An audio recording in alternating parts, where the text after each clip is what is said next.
A 17-year-old second-year apprentice butcher suffered severe tendon, nerve, bone and muscle damage while feeding meat into a mincer. The guard had been removed from the mincer and his right hand was drawn into the machine, trapping him by the feeder paddles up to his shoulder.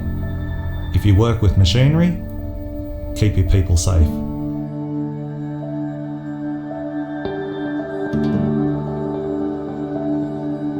Machinery in food manufacturing presents significant safety risk to operators when it is not used correctly, is faulty, or has been tampered with.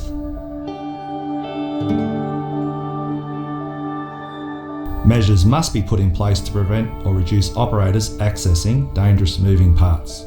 The two most common forms of guarding in food manufacturing are fixed guards and interlock guards. A fixed guard may be suitable when operators do not need to regularly access the machine's dangerous parts. It should form a barrier between the operator and the hazardous area and stop them getting near the area other than when the machine needs to undergo maintenance by an experienced or qualified person. Operators should not be able to remove fixed guards. An interlock guard may be suitable if operators need to regularly access hazardous areas during production to clean or clear blockages. An interlock guard stops the machine from operating unless the guard is in position. If the moving parts do not stop immediately, the interlock guard should not be able to be opened until the moving parts come to a complete standstill. Other ways of safeguarding dangerous parts are to make sure any guards that are adjustable are positioned so that there is no way for operators to access the hazardous area. Consider using machines with two-handed controls to make sure that hands are kept free of the operating machinery. Operators should stop and isolate the machine before cleaning. Where a machine is required to be running for cleaning, the speed of the machine should be as low as possible, or operators should use hold or inching controls to run it. Before doing repairs, operators must isolate the energy supply. The isolation switch needs to be locked and tagged out to prevent the machine being activated. Take extra care if children are ever in your workplace. They should never be allowed near machines.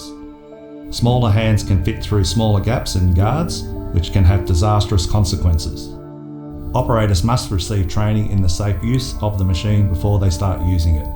The training should include instructions from the manufacturer for the safe use of the machine, the dangers of touching moving parts on the machine such as slicers, mincers, mixers, saws and moulders, and how to use the emergency stops. When writing procedures, use short messages and include images or sketches where useful. An emergency stop button or lanyard should be easy for operators to access. Emergency stop buttons should not be used for starting and stopping the machine. They are not designed to prevent incidents, but to minimise the potential harm. Operators should also be made aware that loose clothing, jewellery and long hair can become entangled in moving machine parts, drawing them in and causing serious injuries or death. Check whether the safeguards control the risks and are working as they are meant to. If the safeguards have been removed or bypassed, isolate the machine and investigate why it was tampered with. With your workers, address the issues that led to the tampering and together develop a solution that is both safe and practical. Remember, if you import machinery for processing food, it is your responsibility to make sure the danger areas are adequately safeguarded before it is used in the workplace. It only takes a fraction of a second to injure a person for life.